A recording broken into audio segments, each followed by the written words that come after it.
Okay guys, we're back out here. It is Tuesday night. I don't have all the lights turned on. I don't have anything turned on this side, unfortunately. We gotta put the extension cord back. That takes care of all the extra lighting. But basically what I want to look at is the burnout was kind of goofy. You guys didn't pick up on what was really happening. Video camera never shows you reality. The reason I went, stopped, and then went was there's a definite dead spot in this carburetor. You got to bear in mind, this carburetor came from Richie Zool. Who knows what it was on way back when. This carburetor's old. Okay. It's a screw type carburetor. I'm thinking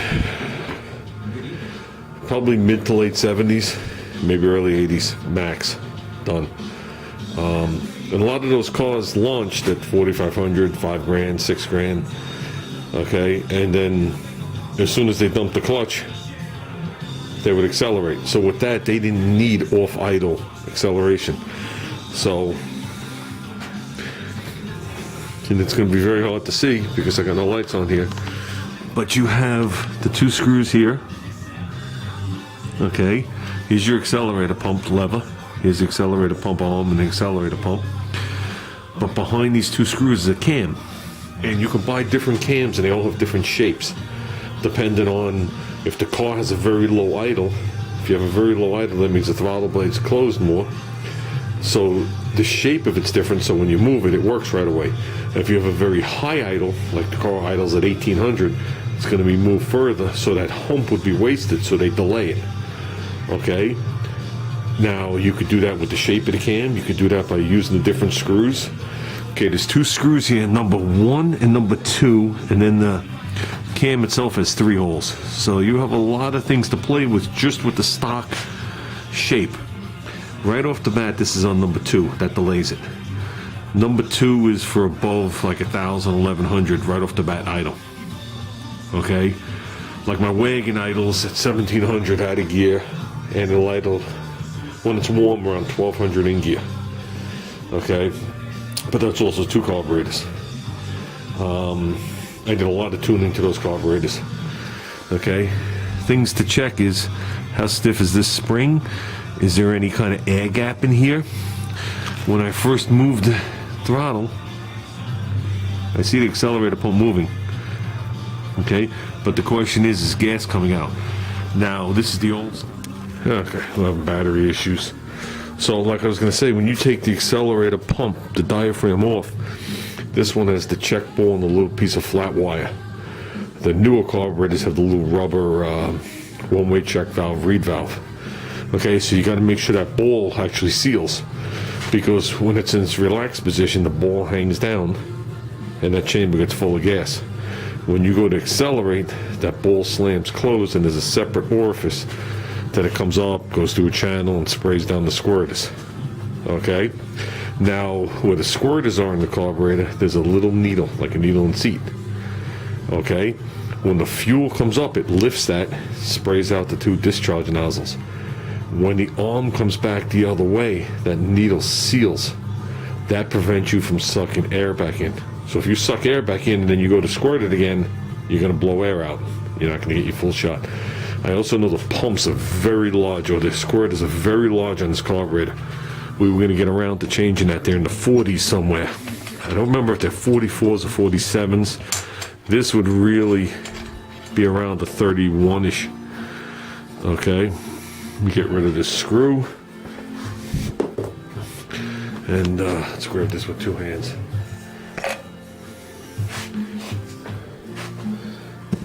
What else is done to this carburetor? I'm not 100% sure. That they were running a non-power valve, so it's got power valve carburetor now. Yeah, I'm not sure what size it is, but let's look in there. The car sat. I don't know if we have any fuel pressure. We have no fuel pressure left. So I think what I'm going to do is I'm going to crank it, get some fuel pressure, just to make sure the bowls are full. It doesn't require pressure for a carburetor to work. But if the bowls aren't full, it's going to give me the wrong readings on what I'm trying to figure out. And I'm also not trying to flood the engine at this point. And the last thing you want to do is keep operating the accelerator pumps over and over and over.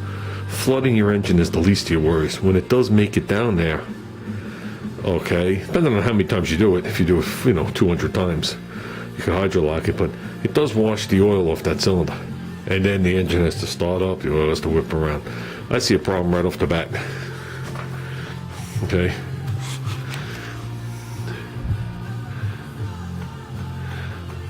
Look how much I'm moving it. And I see this moving a little. Maybe not enough, and there's nothing coming out. It takes a lot for it to come out, and it comes out as a blob. Now this one on the other side, it's pretty sensitive. Right off the bat. Here's the difference between running a large squirter and a small squirter. When you move the lever, the accelerator pumps can move X amount. So when it moves X amount, it puts X amount of fuel in. This is a 30cc accelerator pump. So that's every 2 full strokes, it puts out 30 cc's. So why they don't call it a 15cc, I don't know. When you do a bigger nozzle, it puts more fuel out quickly at a shorter duration. Same amount of fuel. So if I put a big gaping hole, it goes and it's done. If I do a small hole, it goes psst. It depends what your engine requires. That's a lot of movement with no fuel coming out. Not happy with that. So what we're going to do now is I'm going to take that screw out, take that squirter out, and look at it. Okay, here it is. Has a number 42 on it. That means those are 42 thousandths. Now, when you start getting this big, you're supposed to use the hollowed out bolt. As you can see, the only way the fuel is going to go up there is to run alongside the bolt and come out. Okay, when you start getting into the bigger ones, they drill out this bolt and then they drill a side hole through the bolt, so there's more fuel passage. And at 42, you're around that number where you should really start to do that. It's hard to get the fuel up. I looked down in there. The little thing is down in there. I know I checked all that. The thing is down in there. Okay, if we give it a little bit of gas, you'll probably see it float. I don't want to shoot it out into the carburetor. See it getting wet? But you see, look how far my fingers are moving, and you're really not seeing fuel come out. It takes a lot to see fuel come out, see? So basically what I'm going to do at this point is I'm going to put that back on so I don't accidentally hit it and shoot it into the engine. We are going to change the size of that. I just don't have one right now. I don't have any of my parts carburetors, and they're cheap enough to just buy 2 of them. I don't think we've given this car enough gas to even worry about the secondaries. I'm only getting a max of like 3/4 throttle at this setup, and we did not have this car to the floor the other day. I didn't even come close to the rev limiter. You would have heard it come on and it said at 6,000. So let's screw that back on. Let's take a peek at the cam at the bottom. Let's review the problem so you know what we're looking at, and I'll tell you why we're going in this direction. The car idles fine. Whereas when you go to whack the gas, it falls on its face instantly and then comes back. Doesn't come back slow. It goes and then comes back. Okay? If you whack it and it falls on its face and then slowly comes back, that usually means you're dumping too much fuel in it. When it just instantly falls on its face, like, how would you word it? Like you turned off the ignition, that's the best way I can word it. It's usually a fuel problem. Okay? Now, if the jets were wrong, if they modified something in any of these air bleeds, because when you play with the air bleeds, it delays how fast the fuel gets to the booster venturis. So if I open up some of these air bleeds, it's going to delay the actual time for it to get there. But we're not even at that phase yet in the carburetor. Okay, we're in the accelerator pump circuit, and I can tell you right now, there's a problem. So, I don't think the problem is the size of the thing. I think the problem is going to wind up either being the cam, okay, or there's something wrong with the main bowl in the front, and that bowl is not seating right. There's too much of a delay. Now, I also think on the older styles, like this one that has the little, if you guys know what I'm talking about, it looks like a little BB and a flat piece of metal. I think you could slowly move the gas and that ball never seats. It takes more of a whack to seat the ball as opposed to the ones with the rubber diaphragm. But you should not notice that when I whack it. You guys didn't hear it in the video. I whacked it and it just wasn't there. Okay, like I said, that's why the burnout was a little wacky also.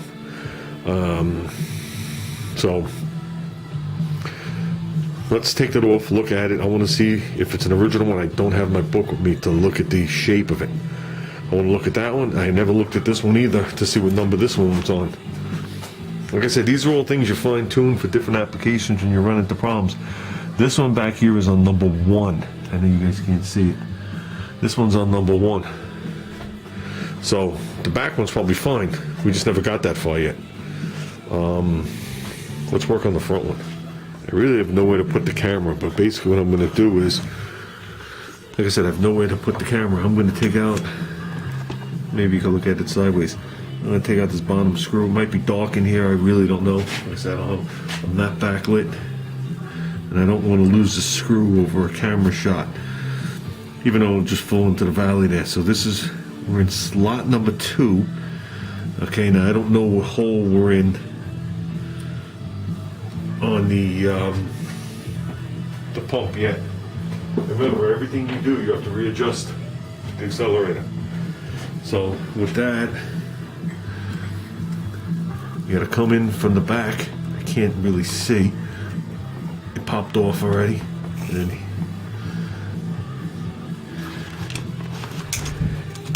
here's the cam. Now this cam could be upside down for all I know. I'm not really sure. Don't think it is.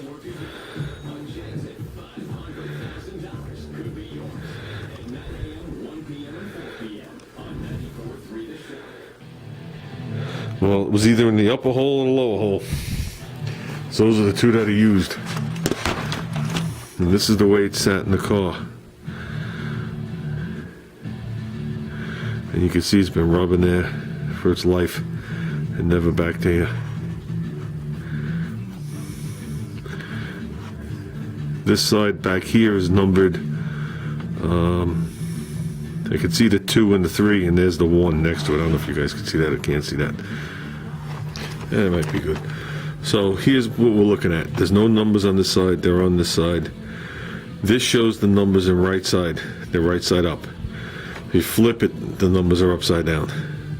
So I'm going to double check, I'm going to assume it goes in this way. Hole number 1 is at the top. So even if they were using hole number 1 and they dropped it down to spot number 2, that's how much further this thing has to go before it hits the hump. So if we advance it up, that means that lever that's going to the accelerator pump is going to hit the pump first, because it goes this direction, it goes clockwise. So it's going to hit that hump first. If I retard it down a hole to number 2, it's going to have a big flat area. So that means I can raise the idle all the way up and then have my accelerator, my quick shot. See how there's a quick shot first and then a hump. So I'm going to put it back in at this point with screw number 1 at the top in hole number 1 and see where we are. I wish I would have seen which hole number we were in right here, but I didn't. Okay, I got a little bit of light on it. Basically what we have is we are back in hole number 1 with hole number 1 on the accelerator, and I can see right away the accelerator pump is much more, still a little dribbly. I don't know how much fuel is in the thing. We're gonna have to fire this car up because the gauges are reading 0 at this point. So let's start it up and see what we get. I think it's better. I want to try the small squirter.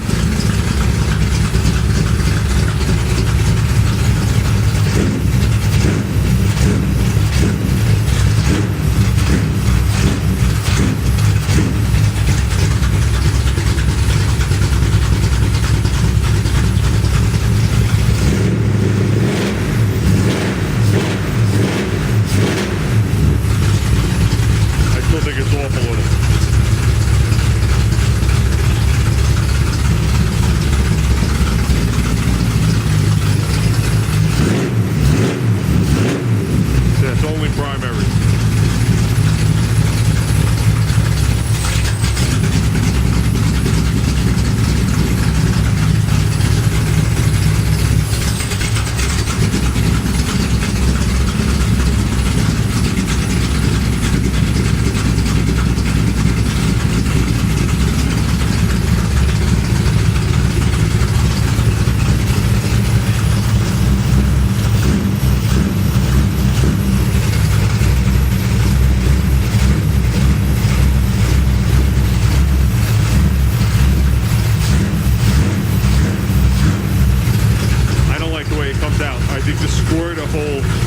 it's too big.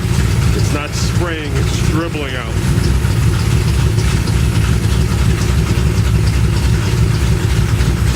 I think we got to switch those and then work on it from there.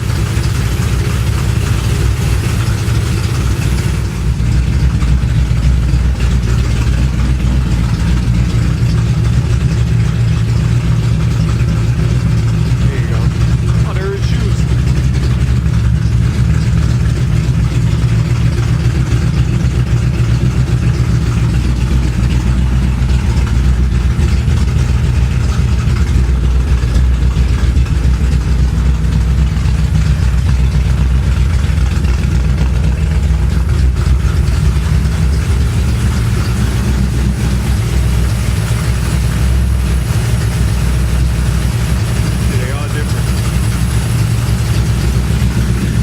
They wouldn't be the same.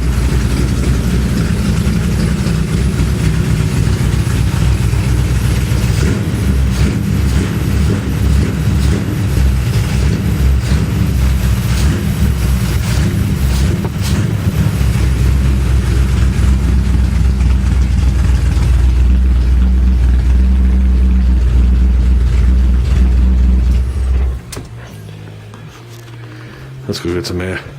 Okay, the other adjustment that's important is the gap or lack of gap between this and the accelerator pump arm. I know it's hard to see.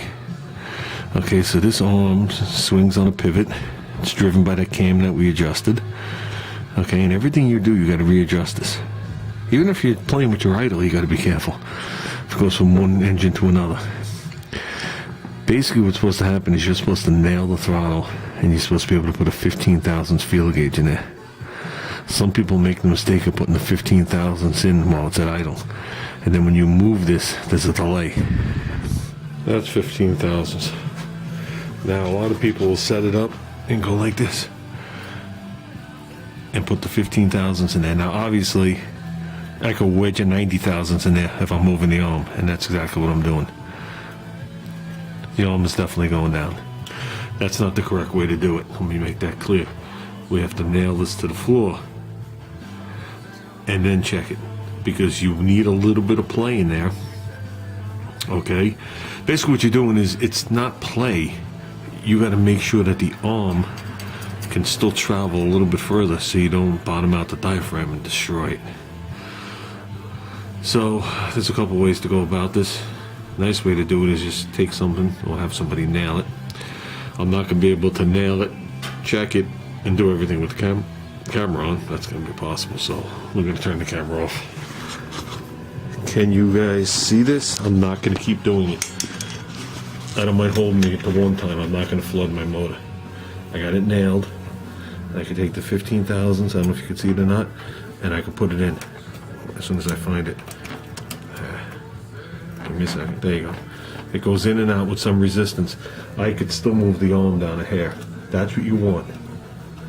Okay, you don't want to try and compress this up a spring.